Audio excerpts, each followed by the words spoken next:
Olá, família Capoeira, sejam todos bem-vindos para o segundo jogo com o mestre Gil Velho para o projeto de História Oral Memórias do Mestre. Ajude a compartilhar meu perfil do Instagram, Biriba Capoeira RR, para que a família aumente e tenha acesso a todos esses conhecimentos compartilhados. E acesse a minha página oficial do Facebook, Biriba Capoeira Roraima, que lá sempre estou compartilhando conteúdos dentro do campo de políticas culturais e direitos culturais. Vem com a gente, vem preservar o patrimônio cultural da capoeira por meio da oralidade e outros aspectos. Muito obrigado pelo apoio. Sintam-se todos abraçados, hein?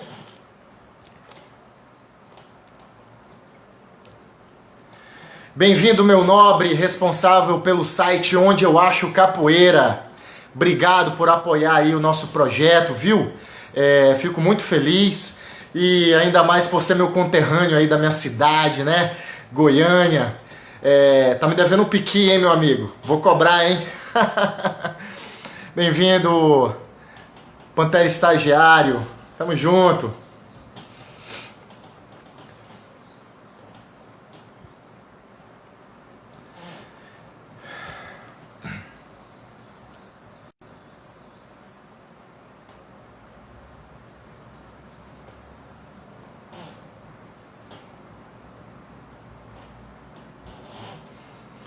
Bem-vindo, mestre Feinho. Bem-vindo, mestre Touro, Lu.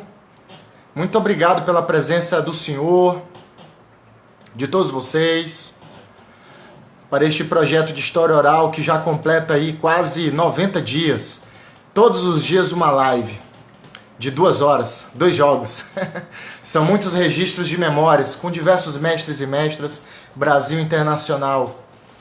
Utilizando um pouco do nosso tempo criado aí em meio à pandemia, não deixando de fazer nossos trabalhos, evidentemente, mas é uma forma também de criar um cenário de visibilidade, fortalecimento da nossa capoeira como um todo. Logicamente que tudo de forma pensada, conceitualmente, existem muitos conceitos dentro do campo do patrimônio, principalmente os relacionados à memória, para poder construir um registro dessa forma. Não está sendo realizado esses projetos de forma impensada, tem muita coisa por detrás, mas o coletivo é mais importante neste processo. Que ajuda, que apoia, que incentiva, que compartilha, que acredita também. Aguardando a entrada do mestre Gil Velho.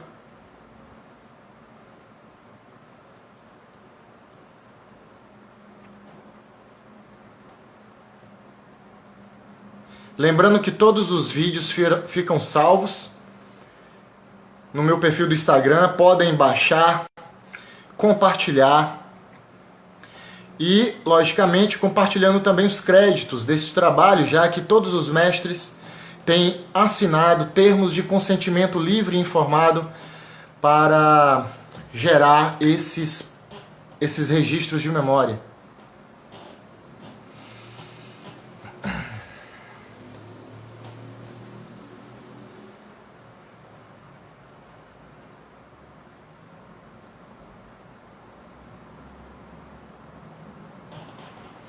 Bem-vindo, mestre Marco China.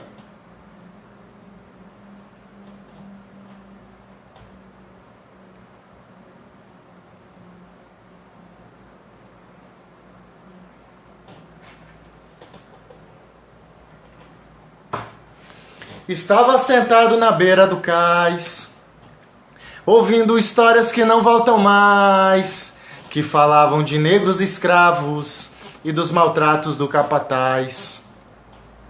Tocava o meu berimbau para relembrar que milhares de escravos que veio parar, trazidos de Angola, Guiné e Moçambique, para servir ao senhor e sinhá.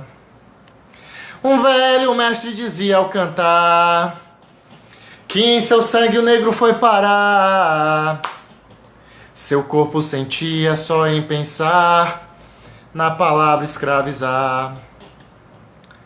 Portaram muitos escravos no Brasil, dos tumbeiros navios negreiros, desembarcados para trabalhar, oiaiá, nas canavieiras e bandas de cá, auê, auê, lê, lê, lê. A capoeira surgiu desse negro, o baião, o coque, o samba de roda, ia, transformou nossa cultura e os costumes do Brasil. Auê, auê, lê, lê, lê. Auê, auê, lê, lê. Auê, auê, sinhá. Olha aí, essa é minha música que faz parte do CD da Salvaguarda da Capoeira de Roraima, lançado em 2018 com auxílio de verba federal do IFAM, que o nosso coletivo conseguiu. Aqui é o encarte. Essa música, por exemplo, que é minha, chamado Na Beira do Cais, está neste CD e é gratuito e está muito legal. Aqui é o mapa de Roraima. Eu também sou autor do projeto gráfico. Aqui é o CD, o encarte fica aqui dentro, desculpa. E foi cópias para todas as superintendências do IFAM no Brasil. E também a gente compartilha os arquivos de forma online. Aqui as marcas de todos os grupos que fizeram parte do CD, que é o nosso Comitê Gestor da Salvaguarda da Capoeira de Roraima, né? Cada grupo teve 2 ou 3 faixas para escrever suas músicas autorais. Tem músicas que falam da identidade daqui de Roraima. Aqui fotos da gravação. Cada grupo, cada bateria, cada música respeita os rituais dos grupos.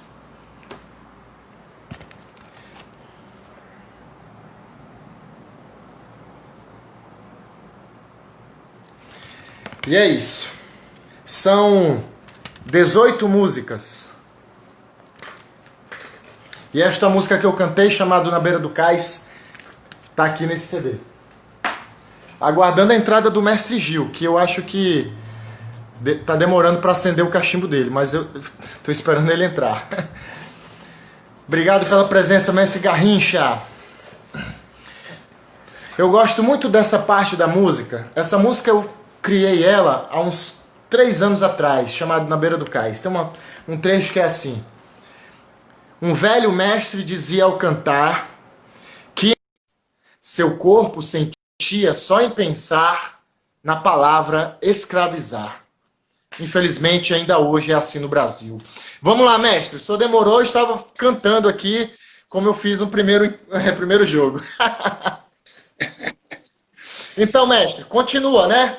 É sobre esse recorte de memória atemporal e ao mesmo tempo temporal, porque nos faz ir até este momento do início do Grupo Senzala e com um recorte muito cirúrgico, que é essa apresentação. Fale mais, conforme a sua perspectiva, e por que uma TV alemã? O que a Alemanha estava fazendo no Rio de Janeiro? Estava registrando referências culturais, cariocas? E por isso chamaram vocês? Como é que é? Não, a Alemanha estava fazendo simplesmente um documentário sobre o Carnaval Carioca. Foi uma coisa do acaso. Ah, acaso. E nessa agenda dela foi incluso o Grupo Senzala. Por quê? Porque era um grupo conhecido já para esse tipo de coisa. Está me entendendo? Aí isso aqui é a minha percepção. Tá me entendendo? Lógico. Esse material, ele passa uns 20 anos, mais ou menos, parado. Ele foi reencontrado na década de 90. Paulo Siqueira, tá o Paulo Siqueira gravou isso. Ele não sabia que era o Grupo Senzala direito, tá? Porque o negócio era em alemão, não sei o quê, papapá, depois foi traduzido. E o acordeon na casa de Paulo Siqueira, ele passando vídeo lá, porque ele eu vi esse vídeo aqui, reconheceu o grupo, reconheceu a mim, o Gato, que eu nos conheci nessa época, foi o acordeon que reconheceu. Aí esse vídeo viralizou. entendeu? E aí o pessoal colocou. E isso, na verdade, é um grande registro. Tem outros registros, mas, por exemplo, nós não temos um registro, por exemplo, da apresentação na Cecília Meirelles, é uma coisa imaginável hoje você fazer uma apresentação dessa na Cecília Meirelles. O mestre Garrincha está dizendo que eles foram para fazer um documentário sobre samba e candomblé também. Isso, era exatamente. Aí nessa história saiu o Grupo Senzala. Hein, mestre? Isso mostra, isso é interessante, porque mostra a interação que o grupo tinha nesse contexto, nesta época. Então, o grupo ele, nessa perspectiva, ele tem um grande registro da imaterial desse momento. Está entendendo? Eu não sou especialista em materialidade, mas em visibilidade eu sou. Entendeu? Ei, mestre, fala um pouco da sua participação nesta apresentação específica. Não, nós fazíamos. Engraçado esse vídeo, nessa filmagem, eu fico logo de cara no pé do berimbau, agachado, porque eu ia fazer o jogo da faca. Isso fazia parte de um troço que nós já tínhamos de apresentações, está me entendendo? E eu faço o jogo da faca com gato. Esse jogo um jogo que eu nunca treinei, nem gato treinou, eu dava um salto para trás, bati de costas no chão e caí em pé. Bati de costas no chão com a faca e caí em pé. Aí depois eu lançava a faca. Essa faca, várias vezes, em vários lugares, acertou as pessoas que saíam do palco.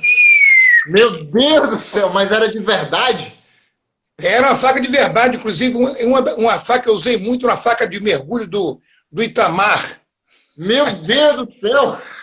Saiu. E no municipal, eu esfaqueei o gato na mão. Saiu sangue do cacete. Tá me entendendo? Nunca treinamos, só sei fazer uma hora. Porque era orgânico. Se eu desse aquele salto, eu quebrava o pescoço se eu fosse fazer racionalmente, entendeu? Eu nunca soube como eu dava aquilo. O gato dava um pé, eu dava uma rasteira. Tá me entendendo? Essa foi a diferença. Engraçado que, posteriormente a essa fase, as pessoas começam a treinar isso no golpe e começam a ficar alejadas, porque vai entrar o exercício repetitivo. Então, por exemplo, o que você hoje, no nosso tempo, com aos 60 anos, começa a ter problema de quadril, de joelho, o sujeito todo com 30 anos já está todo aleijado. É igual aquelas pessoas essas garotas de ginástica olímpica, que com 20 anos já estão velhas. É isso mesmo, né? Desgaste, né, mestre? Exatamente. Isso foi uma relação. Agora, é o tal negócio. Foi uma fase, deixaria do improviso, não. Foi uma fase que eu chamo orgânica. As coisas foram acontecendo, nós fomos vivendo e fomos vivenciando, e tínhamos aquilo, estavam para a capoeira como estavam para a nossa vida, do viver. Não era uma coisa que tinha como meta subir para ganhar dinheiro, fazer isso, fazer aquilo. Não estou falando contra o comércio, não estou falando sobre isso. Mas era uma fase diferente. E essa fase foi a grande fase da construção, entendeu? Da capoeira nessa perspectiva, da capoeira moderna, porque ela se reconstrói como em direção a um movimento sociocultural que é a personalidade verdadeira da capoeira. A capoeira pode ter suas perspectivas de artes marciais e tal, mas essa foi a proposta da capoeira que nós fizemos. Todo mundo começou no início, quando acabou a capoeira de grupo sociocultural, principalmente no Rio de Janeiro, onde você tem registro. É o único registro que você tem de capoeira de grupo social. Não tem em outro lugar. Entendeu? Aí criaram, por exemplo, eu dou um exemplo, o Besouro nunca foi capoeira, né? Foi um valentão de uma época, mas não era um grupo. O capoeira, ela remete a um grupo social. Entendeu? E nós estamos hoje nos dirigindo hoje para ser de novo um grupo social. Aí que está o grande valor. E eu falo sempre sobre isso porque as nossas memórias, a nossa vivência, a nossa participação, todos, ela tem uma importância incrível hoje na sustentabilidade da capoeira, da sua continuidade. Porque senão ela vai se embora. Isso Entendeu? mesmo, Fica acredito nisso mais também. como qualquer outra coisa. E ela depende exatamente dos agora, ou seja, dos contextos culturais aonde ela está inserida. E esse contexto cultural, para onde ela está inserida, depende do indivíduo daquele contexto. Então você não pode chegar com um pacote e ir lá, botar o pacote para funcionar, o pacote repete. Não. Ele tem que criar uma forma, uma personalidade do local. Isso eu tenho como grande referência ao grupo nessa época, aos indivíduos, entendeu? Todos tinham uma importância incrível e todos construíram aquilo. Não foi um método, entendeu? Ok, depois dessa apresentação, criou esse cenário de visibilidade também, né? Mostra, esse recorte mostra muito bem aonde que o grupo e esse movimento de camaradagem de vocês estavam se inserindo e inseridos, né? E como é que vai ser isso depois disso, né? Entre 69 e 1970, dentro da sua vivência, né? Suas memórias, né? PUC, o senhor já vai ter saído da PUC e deixado o Garrincha? Saí exatamente em 70, 61. Mas, inclusive na PUC, eu exatamente trago o Garrincha para me ajudando lá, porque eu ia sair. Tá me entendendo? E isso foi uma coisa espontânea. Tá me entendendo? Não foi uma coisa programada. Tá me entendendo? O Garrincha começa a dar aula pela primeira vez, mas ele tinha uma estrutura, que eram meus alunos, que eu te falei, eram funcionários, estudantes e coisa. Inclusive, para manter o Garrincha lá, porque era um lugar altamente disputado. Tinha até um cara da capoeira, tal de Gilberto, depois virou engenheiro, fazia engenharia na PUC, que tinha grandes interesses, não conseguiu tirar o Garrincha de lá por causa do meu pessoal, que se tornou Aliado, um Garrincha, coisa só, era uma coisa de unidade, de coletividade, entendeu? E eu fui estudante da PUC com grande participação na estrutura da PUC. Eu vivia a PUC naquela época, da mesma forma que eu vou viver lá 24 horas, quando fui professor de lá e vou fazer um movimento da desconstrução do estabelecido, que eu conto mais tarde. Tá me entendendo? Sim. Isso era uma coisa. E o Garrincha, por conta própria, aproveita esse espaço, se vira, vai, inclusive, para ser professor, ele vai fazer o artigo 99, que é o supletivo, não sei o quê. O gato, a sogra do gato, Dona Beatriz, tinha uma escola de particular de jardim botânico, Garrincha, não só o Garrincha, estudou lá, Preguiça, Baianazol, todo mundo, coitado, Dona Beatriz. E o Garrincha, por conta dele, faz educação física, entendeu? E volta para, continuando dando aula para o PUC, e se torna professor oficial da PUC. E aí ele faz a estrutura. E é o Garrincha que vai pescar o sorriso. Tá me entendendo? Novamente. Isso foi ótimo, porque o Garrincha Sorriso era um cara que veio lá do começo. Eles, no início da década de 70, se não tivesse isso, tinham sido. O Camisinha entrava, que não tinha nada a ver com o Senzala, mas tinha um negócio do irmão que entrou lá dentro, e eles ficavam a ver navio. Tá me entendendo? Essa foi uma conquista que eles fizeram. A gente fez essa conquista, o Sorriso foi lá, tá me entendendo? Hoje, estão aí. Essas potências que estão aí, né, mestre? Até hoje. É. E o senhor, o que vai acontecer com a sua vida depois de ser formado em geografia? Que já foi quanto? 70? O senhor foi formado em 72? Não. Tanto eu quanto o Gato menos do que eu, porque trabalhava.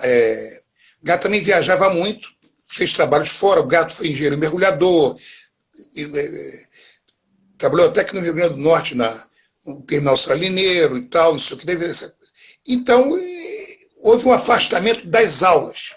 Inclusive, é o Gato que deixa no lugar dele, na última fase dele,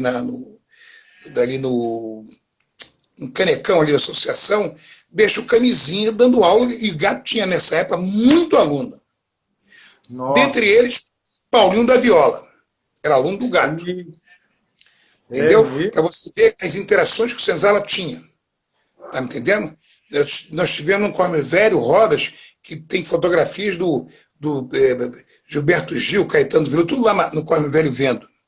Era uma roda do lado do bondinho do Corcovado, num terreno baldio quase, tá me entendendo? Que nós ficamos lá, a ditadura, uma vez queria até expulsar, dizendo que nós éramos perigosíssimos ali na área. Tinha essas histórias. Mas, e foi uma época áurea, porque as rodas do Cosme Velho foram conhecidíssimas. Tá entendendo? O Cosme Velho, ele acontece em que ano? Quando é que vai para o Cosme Velho também? Entre 68 até 71. E o senhor frequentava lá também, né? Porque vocês circulavam, né? Vai de 68 a 72. Nós fomos para a associação em 73. O final de 72 para 73, entendeu? Mas eu me lembro bem disso. Agora, nessa história, eu começo a me envolver com o meu trabalho, faço estágio, começo a viajar para Amazonas, eu já começo a viajar fazendo trabalho fora, desde meu primeiro trabalho é em 70, no Maranhão. Maranhão? Entendeu? Exatamente na frente de entrada do Nordeste para a Transamazônica, para Amazonas. Eu peguei as frentes todas, o pessoal do Sul entrando pelo Cerrado, por Mato Grosso e tal, e pelo Maranhão. Inclusive, eu fiz um trabalho para um médico que era a especialização dele era em doenças tropicais, em malária. Então, o homem estava entrando e levando a malária para a Amazonas. Porque a malária não existe lá, porque o mosquito, o hospedeiro existe, mas a malária vinha com o homem, e vem de fora. Está me entendendo? E ele me pediu, eu fiz um trabalho de climatologia, montei as estações para ele medir ventos, direção de ventos, autonomia a fêmea do mosquito, na desova, ela tem autonomia de 2 km contra o vento.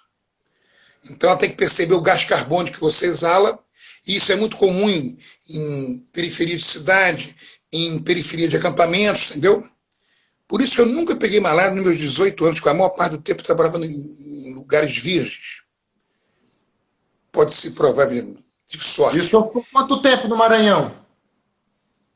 Não, isso eu fiz um trabalho que eu levei, aliás, eu não fui de carro, eu fiz um trabalho com meu dinheiro esse, porque era para uma professora que estava, eu era orientando dela, e esse médico pediu a ela, e ela me mandou para o Maranhão.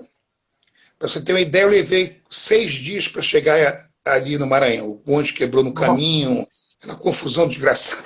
Aí encontrei com um cara, e peguei um carro da Sudã, fui encontrar o cara lá nos confins do Judas. Eu sei que eu encontrei o cara, ele fez o trabalho, levei uns 2 meses e voltei. E ele pegou durante 1 ano esses dados para fazer a correlação com a malária, vento, chuva, etc. Está me entendendo? O mestre Gato está deixando registrado aqui que uma das viagens dele foi em 1973, quando ele viajou para Areia Branca, Rio Grande do Norte, que você citou, aqui do lado. E ele deixou o mestre Preguiça e o mestre Camisa à frente da turma dele, de alunos na época. Exatamente. O Gato foi o cara... E o problema é que o Gato, na época, era o cara que tinha mais alunos no horário dele. Entendeu? Foi essa época do Gato. Ele foi... E com o Gato, eu fui trabalhar viajando. Eu passei 18 anos viajando, Amazonas, litoral. Do Maranhão, o senhor foi para onde mais? Qual outro estado aqui da região da Amazônia Legal? Eu trabalhei em todos os estados da Amazônia Legal. Aqui em Roraima o senhor não passou, que eu não lembro do senhor. Passei. Trabalhei em Roraima, vários trabalhos que fiz em Roraima, inclusive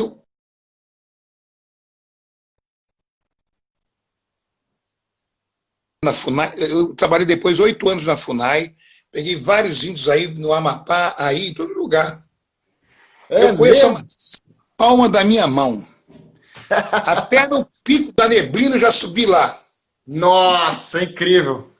Ali é uma experiência incrível. Lá no, chamado na cabeça do cachorro, né? É o mapa, Isso, né? mas tudo trabalhando. Entendeu? Legal. Então, Ei, mas. mestre, e nesse contexto de viagem na região da Amazônia é legal, né? Só teve alguma experiência com capoeira nesses lugares? Olha, Nesse tempo? eu, eu dei aula eu fiz capoeira de uma coisa embarcado. Eu era coordenador de um barco em geofísica marinha. Até gato conheceu, porque foi o gato até que me indicou para trabalhar lá com Santarelli, com a firma Santarelli. Então, lá nos intervalos, eu dava a capoeira no barco, entendeu? Durante um bom tempo. Todo mundo era obrigado a trabalhar, porque era um trabalho assim de 4 horas direto no equipamento, o cara ficava cansado, aí entrava outro. Nesse intervalo eu fazia o pessoal se movimentar, entendeu? E Legal. lá, mas isso era brabo, tinha que ser brabo, porque o trabalho era 24 horas, entendeu? Eu fiz lá, pra você ter uma ideia, fizemos lá durante uns 8, 9 anos, 25 mil quilômetros de geofísica marinha, no Rio Nossa, Amazonas, muita na coisa, do hein, né? Amazonas, para Portobras, para Petrobras, um outro troço. E trabalhei muitos anos pegando 500, 600 quilômetros de pico e dentro de uma mata. Entendeu? Agora eu entendo por que o senhor tem uma relação tão íntima com a natureza. Agora, passei um ano fixo. Foi quando eu fui dar aula na Universidade do Acre, em 1975. O Acre era um território, como é Rondônia e Roraima. Amapá, Roraima e Amapá, e se torna Estado. Então, um professor amigo meu me chamou e tal, para ser professor na universidade lá, estava começando, que era a Fundação Nacional do Acre, da coisa do Acre. E lá eu conheci o início do Chico Mendes, conheci, porque eu dava aula, e era 2 horas por semana, e tinha um companheiro meu que eu conhecia lá, que era da superintendência da Sudévia, da borracha, porque acabou esse negócio já. E aí eu saía para a coisa, eu conheci o início do movimento do Chico Mendes, a conscientização, conheci todo esse pessoal. Mas o senhor conheceu o próprio Chico Mendes também? Sim, em 75, o Chico Mendes não era nem Chico Mendes direito. Estava começando o movimento, vindo aquele pessoal todo do Sul, acabando com coisa, porque o Sul, nessa época, nós tivemos uma mudança climática. Entre 1946 até 76, que houve um esfriamento por questão de astronômicas, não climáticas, do Sol e tal, não sei o quê. Então, o esfriamento. Então, a geadas atingiu aquela área todinha do Paraná e parte do Rio Grande do Sul e tal. Então, o café que ele já tinha plantado, aquilo quebrou. Isso acontece que, nesse mesmo tempo, você está tendo o quê? Abertura da Amazonas. Não sei qual é a relação da ditadura com esses migrantes gaúchos, que eram o paraense, italianos, coisa. Eu sei que eles entraram e tiveram suporte da própria ditadura para estar lá, entendeu? E no Acre, veio uns caras que juntaram dinheiro que lá dentro e estavam querendo trazer fazenda, boi de gado, de avião para o Acre.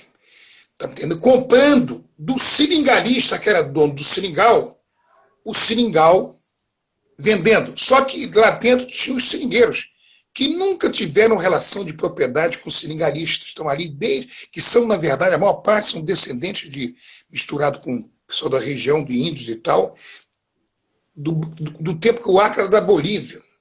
E são nordestinos que vieram para lá. Tá entendendo?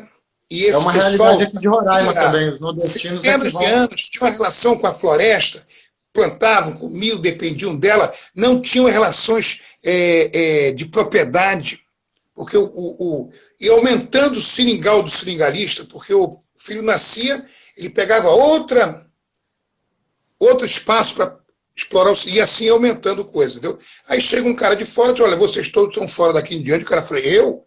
Meu avô, meu bisavô, meu trisavô, não vou sair, não sei o que fazer fora daqui. Aí começou um movimento que, na verdade, vão reivindicar, que acaba sendo a reserva extrativista, né?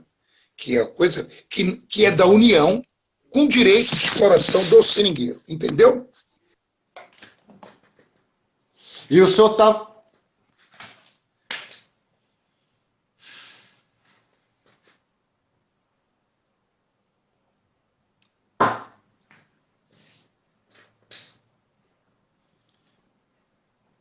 Internet do mestre travou.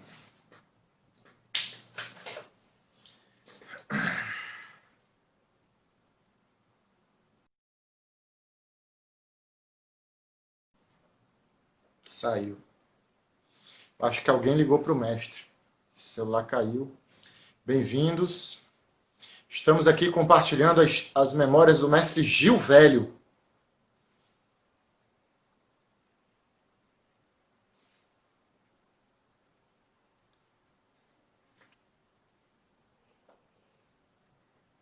Desde que esteja dentro do campo de memória do mestre Gil, pode sim.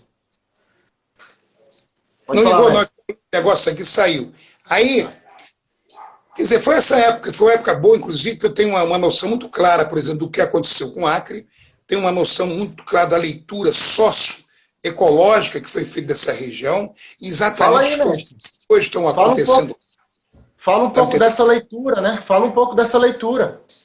Então, eu vi a Amazonas, e o que o pessoal está discutindo hoje sobre essa grande biodiversidade, não só da Amazonas, da floresta, mas do cerrado e tal, porque, na verdade, era para isso nunca ter entrado o agronegócio, nunca ter entrado nada disso, está me entendendo? Ela era para ser explorada da forma que você tem, de fato, tipo seringueira, coisas agroecológicas, tá me entendendo? Porque mexer nessa área hoje não é só problemas climáticos, não, problemas de várias coisas, inclusive de pandêmicos, porque você tem uma diversidade, você mexe com uma relação que você não tem controle, você está me entendendo? E isso hoje está muito claro. Fora isso, esses migrantes que entraram lá dentro, a maior parte que veio por essa via, só veio bandidos, pilantras, os garimpeiros, vieram isso, só veio desgraça. É a desconstrução da cultura local, a cultura tanto do Cerrado, quanto do Amazonas, do Ribeirinho, de tudo. Não é só do índio, não, o índio também. Foram culturas que foram desconstruídas, está me entendendo? De uma hora para outra, e uma imposição de uma cultura de fora. Isso é o reflexo que nós vivemos, entendeu? E eu acho que isso tem muito a ver com o que aconteceu com as mudanças na capoeira também. Porque a capoeira não está desassociada a isso, como qualquer coisa que de fato as pessoas estejam envolvidas, não está desassociada. Está me entendendo? E nós temos que trazer a capoeira, sim, para ela ter essa relação. Por isso que eu relaciono a capoeira muito exatamente nessa minha vivência. Não que você vai repetir, pelo contrário, hoje nós estamos numa situação completamente diferente, estamos vivendo, eu estou contando coisas que foram do passado. Elas não servem agora mais. Está me entendendo? Elas servem para nos fazer repensar sentidos. É importante também.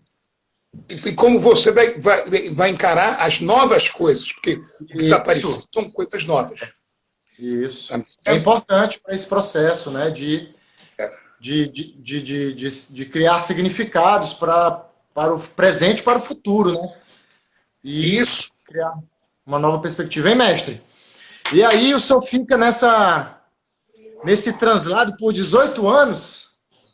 Exatamente. Aí volto para a PUC em 1988. Aí deixo de ganhar uma... Nesses 18 anos, o senhor voltava para o Rio, devia passar férias, tudo isso, não?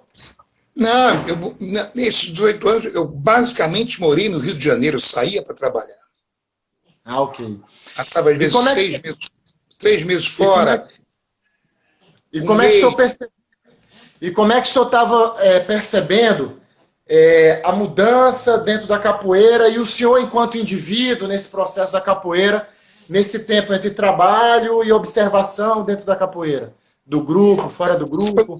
Porque, na verdade, nesse tempo, eu não me envolvi com o que estava acontecendo, o caminho que a capoeira estava se tomando. Eu estou falando da capoeira só do grupo, não. Estou falando da capoeira do modo geral.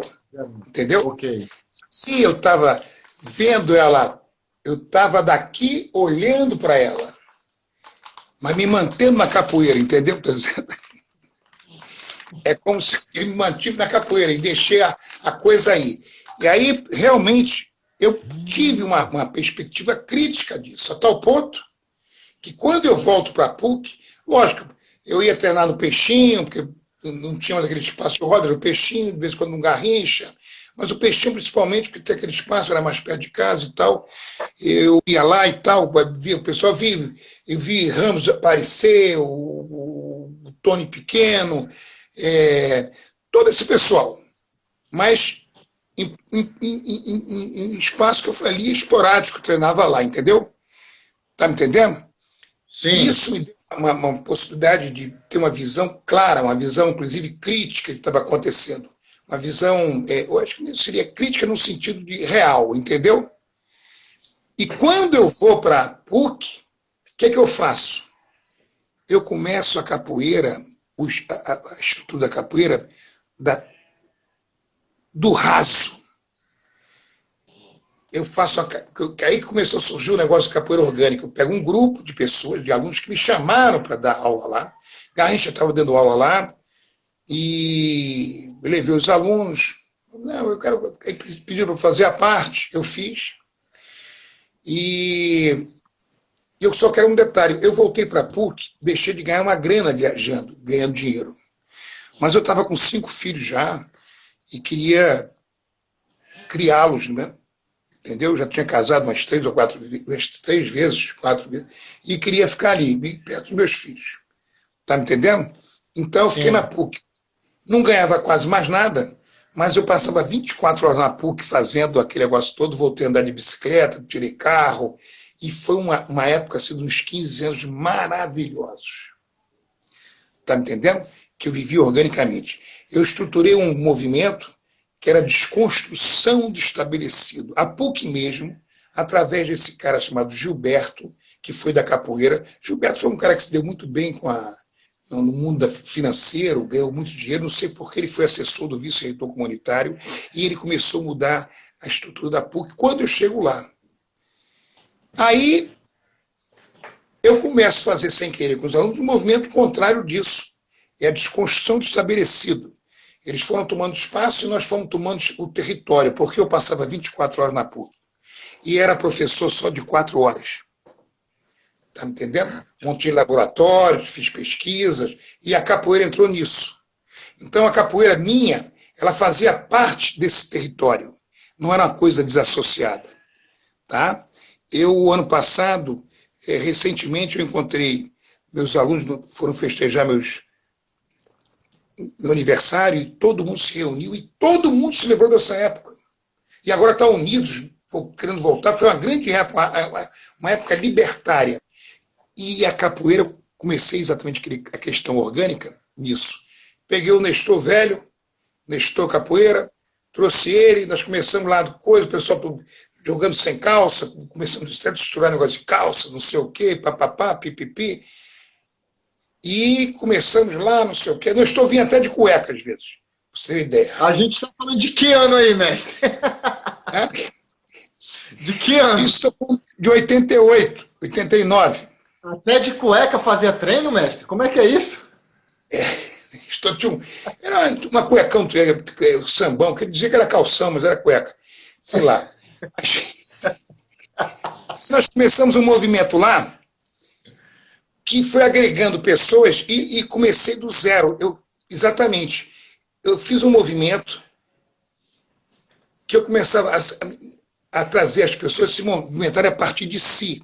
Eu tinha um aluno que chamava-se Conde, que era até de engenharia, hoje é um grande escritor e tal, que ele usou aquele colete de ferro, que lembra? Até uns quase 20 anos. E eu falei, Conde, o Nestor tinha um movimento mais certinho, de movimentação meio sistemática e tal. E eu falei, Conde, não segue o negócio, não. Faz o que eu estou te falando, eu não sei como é que você pisa, eu não sei como é que você se movimenta, só você sabe se movimentar. Faz esses movimentos que eu chamo de miudinho lá embaixo, não sei o quê, que você vai reestruturando a sua estrutura e você vai que colocar isso. Você que vai ter que interpretar. Eu não tenho nada a ensinar você. Eu falei pela primeira vez o seguinte para ele: eu sou mestre de mim mesmo. Nunca vou ser mestre de ninguém. Então, o máximo que eu posso criar é um cenário para que você se enxergue a si mesmo. E assim começou o grupo. Tá me entendendo? Legal. Bem, com uma perspectiva muito filosófica, autorreflexiva, e deixando o outro emergir enquanto indivíduo, né, mestre? E aí a capoeira participava de todos os movimentos o dia inteiro. A construção do bar, que nós depois batíamos papos, a construção das coisas acadêmicas que nós discutimos, entendeu? A tomada de espaço na PUC, sem ideologia nenhuma, simplesmente foi ocupando. Eu fui ocupando a PUC. Para ter uma ideia, eu fazia 2 batizados por ano. Todo um mês antes do batizado, eu escrevi uma carta para dizer que eu ia fazer o batizado, para ter a licença do batizado.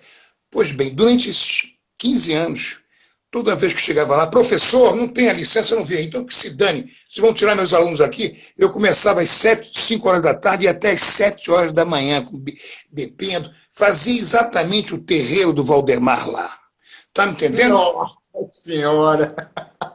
E era 24 horas, mestre, quase de capoeira. Aí, ligar a luz, nós botamos umas tochas, que era para enxergar, não era para fazer de enfeite, não. Podia chover, tocha, todo mundo lá. Não tinha teto, não tinha nada. Sempre ao ar livre. Tá me entendendo? Fizemos isso durante 15 anos. E o movimento cresceu. Era um negócio, uma roda normal de aula todo dia. Eram 100, 150, 200 pessoas. Pra você ter uma ideia. Nossa Senhora, mestre, é muita gente. Inclusive, viveram comigo lá durante muito tempo vários meninos de rua. Ontem eu tive com um que era o Alegria, que hoje é técnico de comunicação, tá me entendendo? Da Oi. E um deles foi aquele garoto do ônibus 174, que morreu, que foi morto. Entenderam? Era o Alex Mancha. Tá me entendendo? Eles todos participaram comigo durante coisas, participaram com o pessoal, viveram com o pessoal. O Alegria voltou, estava falando com todo mundo hoje, e recebendo, ele contando a vida dele, que de rua e tal, ele conseguiu, hoje tem 6 filhos, mulher, não sei o quê, papapá, vem até aqui em casa visitar. Vai esse ano na festa e tal, que ele trabalha 24 horas. Foi um troço impressionante. E nessa festa, o pessoal reviu exatamente o que eles viveram naquela época. E se tornou uma grande família. Entendeu? É o que eu chamo da Malta da Gávea. Isso é uma coisa importante, porque é o que tem que fazer, é o que tem que fazer os espaços de capoeira. Está me entendendo? E essa coisa da PUC foi uma marca interessante, porque foi um movimento que transformou ali na Gávea, ficou conhecidíssimo. Está me entendendo? Nós éramos chamados, inclusive, uma vez teve um jornal, o jornal de domingo, do Jornal do Brasil, acho que já acabou, que o grupo era Oi Planta. O grupo. Eu vou te mandar esse jornal para você. Está me entendendo? Muita coisa filmada. Você tem isso filmado no Esporte Espetacular de 95, entendeu? A Rogéria Senna está falando que foi um presente na vida dela. Ou deles, ou delas, ou deles. Rogéria Senna. Então, Rogéria participou, todo mundo. Aquilo foi uma coisa construída igualitariamente, coletivamente, entendeu? Eu era apenas o que criava o contexto inicial. E as pessoas se incorporando nisso. Parecia o movimento da bossa nova, então, da capoeira, é isso? Mais ou menos, mas acontece que ele surge exatamente, que é muito importante falar sobre isso, no finalzinho da década de 80, que é exatamente esse movimento massivo da capoeira, que faz a capoeira crescer, tudo isso foi muito bom e tal, não sei o quê, mas esculachou a capoeira. Aí vem a volta exatamente, foi preciso isso para vir a volta exatamente crítica, que começa nos anos 90, vão aparecer vários Gilvéres da vida falando sobre isso, não é só meu movimento. Tá me entendendo? A tal ponto Mas que eu vou isso só recapitular. ou em outros estados o senhor percebia isso? Não, eu hoje percebo que o que várias pessoas falando e retornando essa perspectiva cultural. A capoeira começou a ter uma presença sociocultural muito forte, não mais aquela presença engessada do que seria o movimento da capoeira, os toques, não sei o quê, mas não, as interações dela com os mestres populares, com a coisa popular, entendeu? Local, entendeu? Isso é que tem que se fazer com a capoeira, porque sem isso a capoeira não vive. Porque a capoeira, ela deixou de ser brasileira há muito tempo. Ela é uma coisa mundial quando ela cresceu, porque ela se reconstrói em todo lugar, nesse sentido. Está me entendendo? Está me entendendo nesse sentido que eu estou falando? Sim, pode continuar essa reflexão, que eu acho muito interessante pensar nisso. Eu vou primar pela minha relação. Mas se eu for agora para Roraima, eu vou ser um cara de Roraima, pô. Tá me entendendo? Se eu for lá para a França, eu vou ser um cara da França. Você está me entendendo o que eu estou falando? Vou viver Sim. a cultura local. Estou aqui no Rio Grande do Norte, estou vivendo a cultura daqui, vou viver a cultura daqui. É isso que eu estou dizendo. O contexto cultural. Você não vive fora disso. Isso é uma coisa coletiva e você tem que saber participar. E a principal coisa, ela nasce na perspectiva da unidade familiar. Sua unidade familiar, a sua unidade familiar se torna, ela vai construir também o grupo, e o grupo vai construir um grupo maior, que seria a sociedade. É isso aí. Está entendendo? Voltando aos anos 70, para você ter uma ideia do movimento que começa a crescer, você tem, por exemplo, quando a capoeira começa a se sistematizar e tal, você tem, por exemplo, o Moraes surge nos anos 70, vai para o Rio de Janeiro no final, no começo do processo fuzileiro naval e tal, fica ali, e começa com capoeira em Caxias e tal, mas normal como fosse do Rio. Pois bem, mas Moraes era muito safo. Aí ele faz letras, sabia? Ele é formado em letras, em inglês. Ele tinha cabeça, o Camisinha já é um cara mais obtuso, é mais sistemático. Então, Moraes não, Moraes é um cara mais safo. O que o Moraes faz? O Moraes pega o desenho de senzala, substitui o desenho da Angola, da década de 30, entendeu? E bota o desenho de senzala misturado.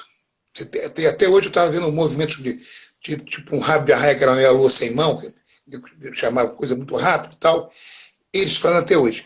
E, ao mesmo tempo, ele pega o discurso que foi construído pelos intelectuais no Congresso 37 em Salvador, e que criou o estilo Angola, que era um discurso afro-brasileiro, e muda para o discurso afro-americano, que estava em moda na década de 70. E cria, então, o estilo Angola-mãe. E foi essa Angola que vai participar da sistematização da Angola. Está me entendendo? Ela que vai levar isso para frente. Você me entendendo? Mudou as coisas. Então ele se adequou. Ele, inclusive, ele criou um grupo chamado Pelourinho, no Rio. Esse grupo cresce. Quando ele sentiu que tinha que se desfazer do grupo, ele acaba com o Pelourinho e volta para Salvador como o Mestre Moraes. Já conhecido, pipipi, mas no Rio de Janeiro. Entendeu? E aí exclui quem não queria que acompanhasse e bota o pessoal que ele queria lá. E cria um negócio. Ele nunca quis ter grupo grande, porque não interessa a ele. Entendeu? É nuclear. Sim. Então, essa é mais ou menos como diversas pessoas tiveram nessa relação. Isso faz parte desse movimento de 70, principalmente de 75 para cá, que a capoeira teve uma sistematização que, por um lado, como a pergunta que quem que fez a pergunta mesmo foi o... Esqueci. Sobre o quê? É? O Buzino, mestre Buzina. Sobre a mudança dessa década, dessa fase. Essa fase foi importante para a capoeira, sim, porque ela deu estruturou a capoeira em termos de conhecimento, de relações, de coisa, que possibilitou você chegar, porque, na verdade, a capoeira, essa capoeira que nós fazemos foi construída no início do século XX no Rio, e depois teve a relação dela, dessa construção na Bahia nos anos 30, ela precisava ser sacudida, porque ela não foi sacudida nos anos 60, ela continuou e tal, não sei o quê. Então, essa fase deu uma sacudida nela, não só promoveu ela para se massificar, como também começou, para continuar dessa forma, nós temos que ter uma personalidade. E nós é que construímos essa personalidade. Então, por isso que a importância de todo o capoeira de hoje, na construção dela, é muito importante. Entendeu? Sim. Então, A continuação. Exatamente. E ela vai mudar a vida inteira, como qualquer coisa, qualquer tradição é mutável. Não existe tradição estática. Quando a tradição está, você enterrou ela no cemitério. Com certeza. E ela sofre influência do meio, né? De qualquer local. Lógico, você, a cada segundo, você cria uma coisa completamente nova, ela vai ter que mudar, ela tem que ser dinâmica. E da onde vem essa dinâmica, essa percepção do indivíduo? Isso que é o grande limite da metodologia. Isso é que eu faço correlações na pedagogia de Paulo Freire, que é a pedagogia libertária. Ela é a pedagogia que impede que você bote a coisa de fora para dentro. Você tem que estimular que ela venha de dentro para fora. Essa foi a grande jogada de Paulo Freire, de percepção, entendeu? Ele era chamado de comunista porque ele botava as pessoas conscientes. Não é porque você vai pregar ideologicamente a pessoa, não. Que a pessoa, quando está consciente, ela se acorda, ela sabe que tem uma porcaria na vida dela. Está me entendendo? E vai se posicionar. Ninguém quer. E o sistema de hoje não quer ninguém crítico. Ele quer as ovelhas, né? O cara quer ser o pastor. Mais ou menos isso. E essa parte sistemática de metodologia, o senhor acredita que ela inicia na década de 90, conforme a sua percepção? Não, a metodologia... Não. Ela inicia-se na década de 70. Certo. Mas na década de 90 a metodologia vai ficar mais rígida. Exatamente. Que inclusive dá um padrão... Naquela época que você estava... Inclusive não era só capoeira, os próprios sistemas...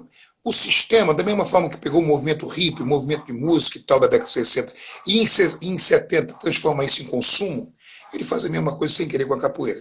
Não estou dizendo que ele fez tudo que... Então a capoeira entra sem querer nessa mesma jogada.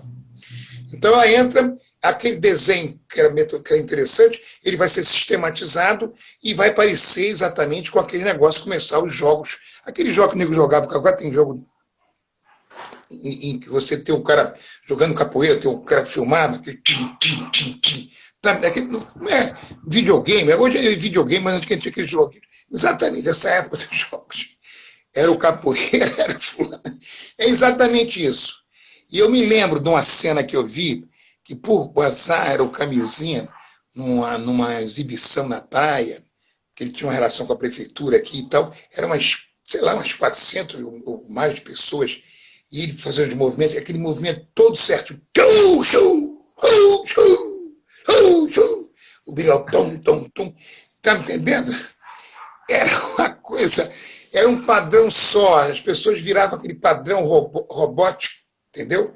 Quando perdia a criatividade do movimento. E até para uma luta, você tem que ser uma pessoa completamente invisível no seu movimento. Tá me entendendo? Porque é surpresa, e você só luta e ganha se você tiver com seus reflexos orgânicos, não racionais. Porque os reflexos repetitivos, você é uma besta, porque você não está usando sua perspectiva sensorial, corporal. E aí, eu sei disso pelos fatos da vida que eu tive, essas contendas. É por aí, é tudo orgânico. Organicamente, você manda muita gente para o inferno. Agora... Para a gente finalizar o nosso segundo jogo de hoje, nossa live de hoje, que a gente vai continuar ainda na semana que vem, Temos uma outra pergunta do mestre Buzina, que está bem pertinente ao nosso tema, esse recorte de memória do senhor, que é o seguinte: o senhor acha que o Grupo Senzala soube aproveitar as duas vertentes da capoeira, respeitando ao mesmo tempo, criando sua própria identidade, tanto no coletivo como no individual? Olha, o Grupo Senzala tem duas fases que eu digo para Buzina. O Grupo Senzala, na sua essência, que é exatamente na sua gênese, que é essa fase de 60, começo da década de 70, entendeu? Ele se utiliza, é um grupo basicamente formado pelo que tinha de escola de capoeira. A principal escola nossa era a escola do mestre Bimba e a escola do Senhorzinho no Rio de Janeiro, entendeu? Que, inclusive, a escola do Senhorzinho é uma escola clássica de artes marciais, de movimentos, sem música. A escola do Bimba não está muito longe disso. Na escola do Bimba tem isso transvestido, entendeu? Por uma questão cultural colocada, que provavelmente, para mim, foi tirada do que... Só um parênteses, dá tempo ainda, né? Voltando, o que eu acho que foi para Salvador, no começo da década no início da década de 1900, no início de 1900, foi para Salvador, não essa estrutura metodológica construída aqui no Rio de Janeiro. Foi uma coisa lúdica, assim, a pernada carioca associada à charanga carioca. Que isso, sim, foi transformado lá, numa perspectiva sociocultural com o perfil de lá, é que surgiu os tal dos terreiros. Porque nesses terreiros você não tinha ensinos de capoeira, você tinha as pessoas jogando, uma coisa que o bebia, brincava, entendeu? Era uma verdadeira relação de terreiro, tá me entendendo? Isso que durou muito tempo na Bahia, isso que tinha lá. E daí que surgem as rodas. O Bimba, para mim, na verdade, ele tem uma relação com esses movimentos, ele pega essa sistemática metodológica, entendeu? E pega essa coisa do contexto cultural e cria na capoeira a roda com a perspectiva musical já mais ou menos organizada. O Bimba é um cara bem orgânico, viu? Tá me entendendo? Ele, nas falas dele, era muito mais orgânico que o Pastinha, que eu acho que era meio direcionado para intelectuais. O Bimba era muito ele, eu acho. Isso é uma percepção minha, entendeu? Então ele criou lá o negócio, e ele é o cara que aparece com Getúlio Vargas e tal, e faz a capoeira explodir. Aí sim, ele se torna o pai da capoeira moderna. A capoeira que se joga hoje. Ele é o cara que... No Rio, a capoeira vai continuar, mas dentro de academias e tal, não tinha essa relação com a perspectiva cultural, que era proibida, todas as manifestações, entendeu? Ela se tornou uma coisa sistemática, porque o negócio do senhorzinho era tudo... Eles eram, inclusive, em termos de subir a ringue, perfeitos, o senhorzinho. Entendeu? Mais que até do Bimba, subir a ringue. Na minha visão. Mas acontece que é na Bahia que vai ter isso, vai ter um movimento associado ao movimento de 37, depois intelectual, com Jorge Amado e outros, que vão criar exatamente esse espaço no segundo encontro afro-brasileiro, que o primeiro é em Recife, com Gilberto Freire, o segundo é em Salvador, e o terceiro acho que é no Rio, em 54. Mas em 37 eles criam, inclusive, o estilo Angola, lógico, mas na coisa do Bimba, que eles não gostavam, que achavam que o Bimba era um cara ligado ao sistema, ligado à política e tal. Exatamente. Então, isso é que dá uma base ali à capoeira, mas foi o Bimba que fez isso, na verdade. E a base foi essa estrutura que veio do Rio, mas não era a estrutura que os intelectuais do Rio criaram, que era o esporte nacional, a capoeira, entendeu? Era uma coisa que ficou popularmente e foi escondida, porque no Rio não tinha roda, mas a charanga era uma forma de você brincar, tem a pernada carioca, entendeu? E ali brincava. E isso foi com brincadeira que o Bimba achava que esse tipo de movimento não tinha muita eficiência para o ringue. Aí ele criou o método dele. Nós temos 10 segundos aqui para terminar. A gente vai continuar essa lógica, continuar essa reflexão no nossa próxima live, semana que vem. Exatamente. Então, até semana para nós continuarmos nesse ponto nós paramos.